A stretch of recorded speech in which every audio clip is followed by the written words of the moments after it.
recording. Mm-hmm. How do you make it like that? It's like, maybe you should know this. Hello. Hello. Hey, Did it go to your laptop? Yes, Amazing. it did. cool. Cool. We're good. How are you both? This is my dad. Hello. Hiya. I'm Owen. I'm Jan. How are you? Good, Yeah, thank good. you. Good. Good. Let's fire away with questions. Have you got the questions? Yes, I do. So the first question is, how and why did you guys start to collaborate? Where did that come from? I think that, well, I made quite a lot of work with my dad before, but I think really recently why I started making work with my dad was because I was feeling a bit down about art and I was feeling not as confident about showing people, so I think I turned to someone that I trust, that wasn't going to give me harsh criticism, to make work with. And also my dad's not an artist and he doesn't have... I object to that. You can't say I collaborate with you and you say I'm not an artist. Come on, get real. He couldn't give me, the critical feedback that other people were giving me. So it was a safer place to make work, I think. Yeah. And I had time on my hands, so I had time available to do it. Right. Yeah. And did it feel less critical, or was your dad quite harsh anyway in the end? Yes, I don't like working with amateurs. Good. I think that he's got his own agenda and I have my own agenda. So, but I'm interested in that anyway. But we definitely don't always agree. But I don't think he's not critical of ideas. He's pretty open to anything. My dad's quite an exhibitionist, so he'll perform. What are your agendas? What's my agendas? What's both of your agendas? My agenda is a fairly simple one in that I want to help my daughter in any way that I can. And if she comes to me with an idea, and if I find the idea is not going to humiliate me in any way, then I'm up for it. But there's a couple of ideas that she's come to me with, and I've just said, no, I'm not doing that. She was wanting me to pleat your hair at one point. Yeah, I wanted my dad to do my hair. I didn't want to do that. It didn't sound right. So we sometimes have disagreements, but if she comes up with an idea, then let's just go with it. Yeah. Yeah. I guess that's how. Whereas Go on. Yeah. That's my agenda's pretty different because I want to make art. Yeah. And I'm interested in ethics and collaboration. So I enjoy difficult collaboration, and I enjoy that you're quite difficult to work with sometimes because he's very difficult to control. And if I see it as my work, a lot of the work that we started with, we didn't make scripts for. And I was quite interested in control at that point, so I just had to hope that it went as we discussed, and a lot of the time it didn't, because the more you'd get into the role, you would change and play off the audience. Whereas more of the recent work that we've done, we've tried to stick to some sort of scripts that we've both come up with together. That's really interesting because we saw your piece, Shooting the Breeze, but in that you're placing yourself in an environment where you're completely out of control of what happens, or it seems to be that way when you're in the shops and stuff. Yeah, and permission, I suppose, was a big part of that. Yeah. And I decided to keep in the mistakes and the kind of parent roles where my dad knew the script and I'd gone off the script and he would be telling me no, that's wrong, you're doing it wrong, like a parent. So I, on purpose, left those mistakes in, or when you got stories wrong, or you, because I think it's more authentic to uh, a close family collaboration. But at the same time, I never announced that that was my dad, and so a lot of people didn't put that it was my dad. They thought it was a celebrity at some points. Yeah. So that sometimes I don't know whether to announce it's my dad or keep that for the audience to work out. Rachel's original idea for them shooting the breeze was that I was to go in stores and try on their clothes while she was asking me the questions.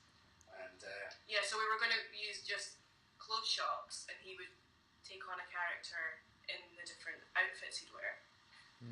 But I thought that was it was going to be a bit difficult to achieve, because I thought we would get chucked out in more shops. So we moderated what we were going to do and decided to do it that way instead. And people who worked in the shops, did they come up to you and ask you about permission and stuff? I think surprisingly enough, the more expensive the shop we were in, like Harvey Nicks, Anthropology, they just went about their business as usual. But when we tried it in places like Next and TK Maxx, they got very uptight about the whole thing and told us to pack up and get out, and we needed to get permission. I mean, yeah, in the more expensive shops, when we'd finished, they'd be like, "Did you get everything you needed?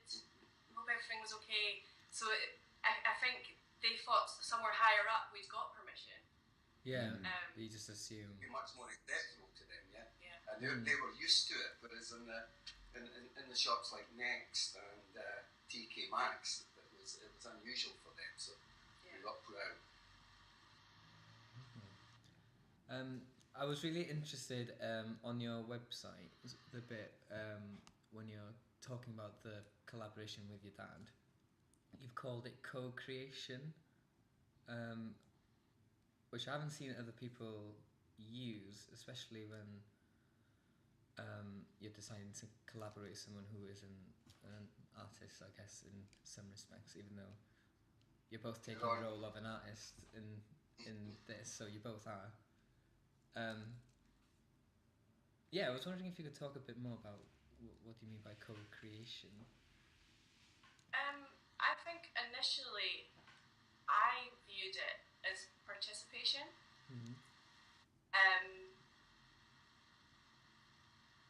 Because I was viewing it as my work. But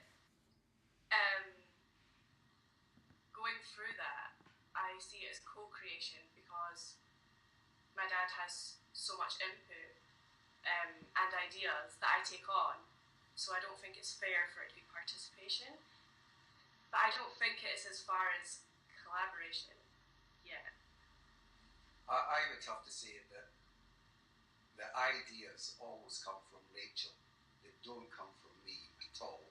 And what happens is that once she comes up with the idea, I can say I feel comfortable with that, or I want that bit refined, or whatever. And it alters slightly. But I don't see myself as a collaborator. I see myself as Rachel's muse rather than I'm like the model rather than or the paintbrush rather than a collaborator. So I'm there to be used by Rachel. So it's her ideas. Yeah, sometimes it's like he's a material that I use. Okay, yeah.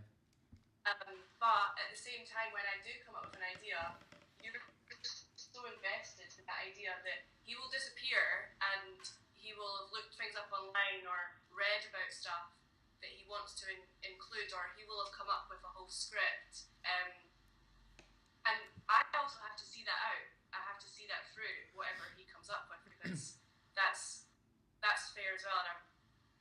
And a lot of work does come out of that. So you are invested in a lot of the text and history and research comes from my dad, to be fair. Yeah. there any examples you can pull out just where that's happened out of interest? So at the Pig Rock Buffet in Edinburgh, we did painting and decorating, which was where my dad's a teacher, but he was first trained as a painter and decorator. Mm-hmm. And we were quite interested in the hierarchies of language that you use when you're talking about fine art painting, to where the way people think of the occupation of a house painter. So we did a performance where he demonstrated how to paint a child's desk, and that wasn't scripted, and you came up with so we used language that was quite highbrow to talk about lowbrow painting. Yeah. I talked very much about the theory of painting and decorating when I was doing that, and I think Rachael deliberately chose the desk to paint because it was the crossover between the teacher and the painter and decorator. Yes. It was the two things. Yeah. It was the two things coming together. And we never discussed audience at that point when we were planning it, and he brought the audience so much into it because he asked questions and he went, "Who can tell me this?" and he wanted to know everyone's names, and so that wasn't discussed, and that came from you. And then later we did a piece where my dad was a tour guide for an exhibition. So we made up all our own concepts, titles, materials, and he had a lanyard just saying that he was a tour guide, and a lot of that came from... It wasn't heavily scripted, that one. We knew the paintings that we were going to see and what we were going to view.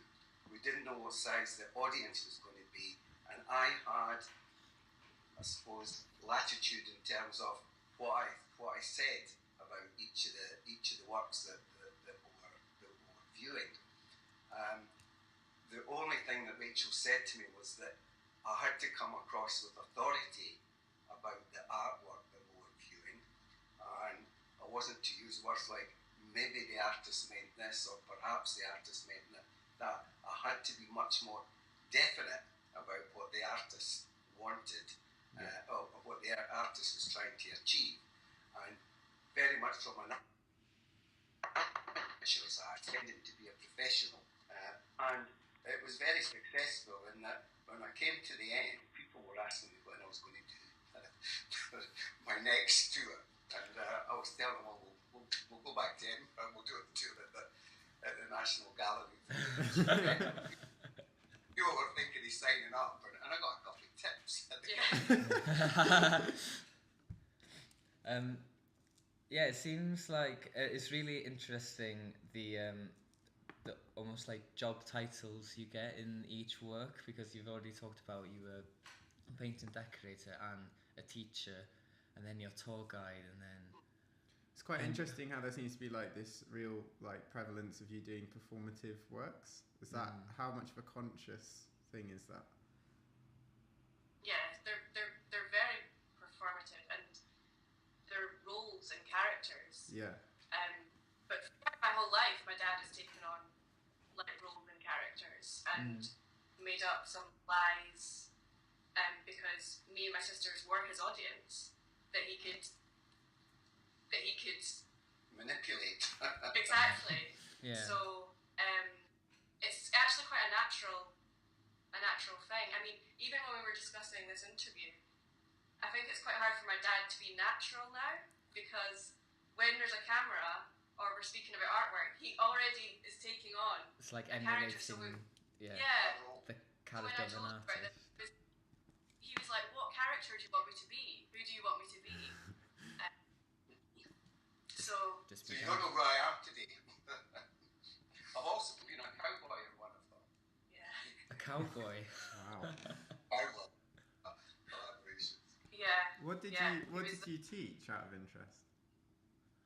I'm a history teacher, but I didn't teach history. I went into special education. Yeah. So I youngsters who had been thrown out of the school.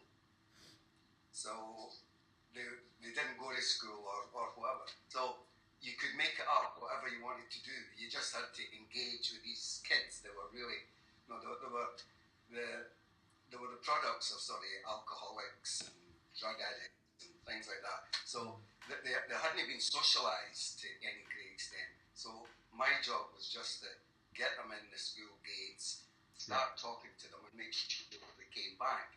So I had an audience there as well, where you could say, "Oh, just go out of the classroom today. We'll go away and we'll do sledging, or we'll do something else." So I made it up as I went along. Yeah. Much of the time. Yeah. Yeah. I was wondering about so throughout the process of doing these artworks between each other, do you think you've learned a lot from each other? How? Because I guess your practice is going to be like molded in how one person's kind of like giving you something else towards the artwork and stuff. So it's not just you. It's not you. You're not like you're not a solo artist. Really, you're kind of like you said, co-creating stuff, and then the artwork just kind of like molds. So do you think you've learned? I don't know where my question's going. What impact has collaborating had on you, and the way that you kind of think about things, I suppose?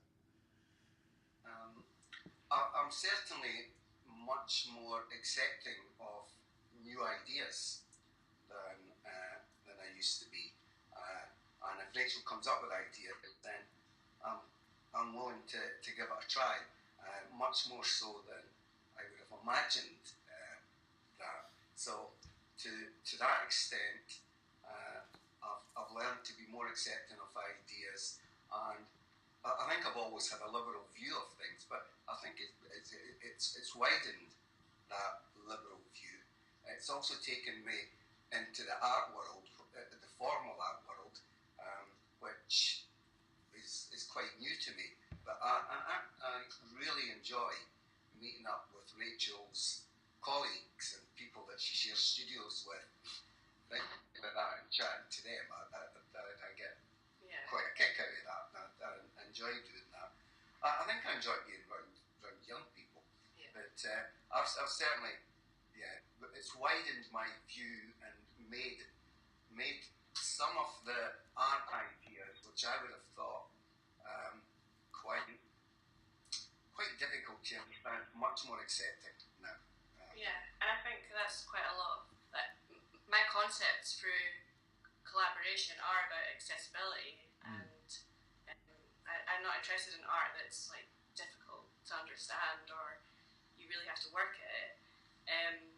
But I suppose I've learned, maybe not learned, but just I have more things in my head to be aware of to do with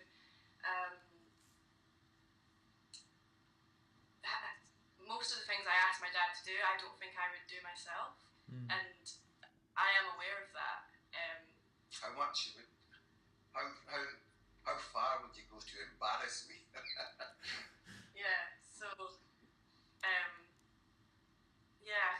think I've learned about how to work with people and accepting ideas that I might not want to do, but I have to see them through because that's. I think it's also brought Rachel and I were close, but I think it's brought us closer together by doing a lot of collaborations. And I think we discuss things a lot more, about politics and Donald Trump and ideas like that. I think it has brought us closer together, and I think the other kids in the family have benefited from that because I think I've become closer to them in some sort of way as well. That's really good. That's really good. That. What's your relationship? You two. What's our relationship? We're partners, yeah. But we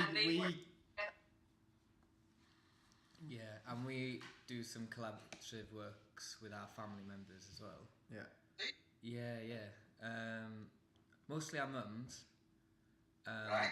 But Why mums? Because is it boys and girls and yeah, I guess it does seem that way. I think, but we weren't conscious of that. I don't think we just kind of just something which developed over time. Yeah, it was and we've also done collaborative works with like one of our grandmas. So that was like, and then we suddenly realised we've only really worked with female family members. Oh yeah, so. And Grandad did the thing. Oh, okay, yeah. And there's a couple of yeah, but in general. Yeah, but we were really interested in almost what they bring to the table in terms of like the language they would use when they're talking about art and stuff. And then it kind of like made you realise, we're kind of missing the mark and stuff, because especially when you're in art school, you're kind of like in that system of how you talk about it, and it's really kind of highbrow way of talking or whatever, and how like accepting we are that how accepting you are that people would just assume they would think the same way as you, and that's just not how it works when you're trying to put your artwork in a wider context. And has that changed your roles and relationships with your family members, or has that made it more difficult for you as family, or brought you closer? I'd say family on both sides are like a lot, like they're quite enthusiastic to like be part of things. We actually had like someone ask us why we haven't collaborated with them yet the other day. So yeah, they kind of have FOMO. Yes, because I'm doing a piece in the future with my sister, and my dad was a wee bit hurt by that I'm using my sister instead. Is your sister your only sibling, or? No, I've got twin sisters. Oh, okay. Yeah. I've not given up yet. I'm still hopeful that I'll get a part in that one. Yeah, it's good. I don't know. It's like what you said about audience as well. They were kind of like your original audience, like always. They're kind of like always there to give feedback in a way, and it made sense for us to ask our family members to also be part of the process of making work and stuff. It seems so natural to collaborate with people that you have been brought up with. And here, obviously, I collaborate with Hannon as well, and it's so different because that's a much more fair collaboration, because we both are trying to make art. We both want the same things, whereas my dad loves me, so he'll do most of the things because I'm asking. So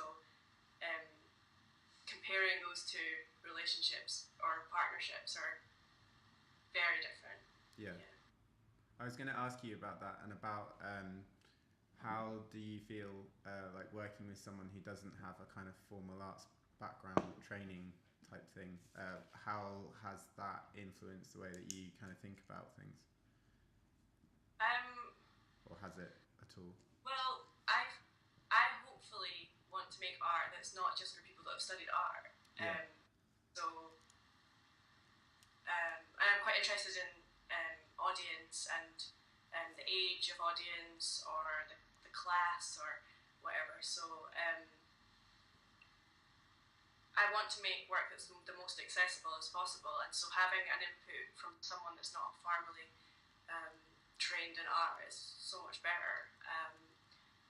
But also, sometimes I think you can get into a circle of like knowing too much and having too much awareness of what people might think, or if someone's done this before, or critical views, whereas this is so much fresher to just go with an idea, see how it plays out. The thing we did with the film that we made, My Dad Shot Liberty Valance.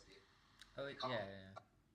We took that to a cinema in Edinburgh, and I attend a western cowboy class on a Wednesday afternoon, and everybody in the class came along to see that film, and I did the introduction to the film, a spoke about the mythology of parenthood and the mythology of the West and things like that. And then at the end, Rachel got up and answered the questions from the audience. And it wasn't about those No. questions. It was about a genre of film and roles and gender and age. So that was really, really interesting to not have people that are in a crit situation or go and see art. It was very much about film and character. And the majority of the audience were over 50. Over 60. Over 60. So Rachel was really out of her comfort zone when she was in there. Many of them ex-teachers and the like. But that was really good having a different audience. That was amazing. Yeah. And when you talk about it be like you want to make your work really accessible, and like with that audience you've just described, out of interest, when you're creating the work, do you think about who like the audience is? Like, do you have an idea in your head, or? I mean, yeah. I've not really shown so much in galleries, so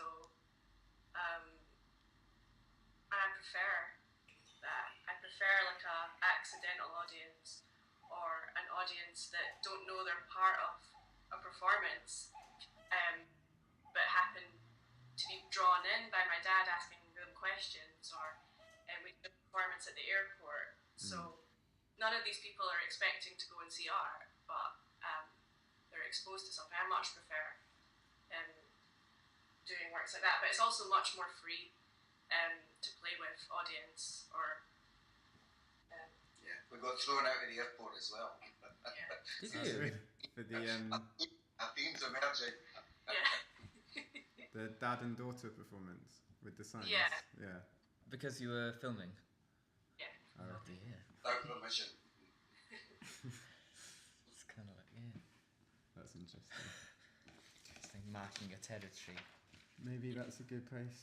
Have you Yeah. got more questions? No, I don't think I have Cool. questions. All right. Well, thank you very much for talking to us. Right, Yeah, nice that was talking really to you good. guys. Nice Yeah. talking You're to welcome. Best of luck with your work. Cheers. you Hopefully too. see you guys. See you soon. Are you still in Glasgow? Yeah, I'm still in Yeah. Glasgow. Cool. We're moving there soon. I'm in Edinburgh. Cool. We'll pop across to visit.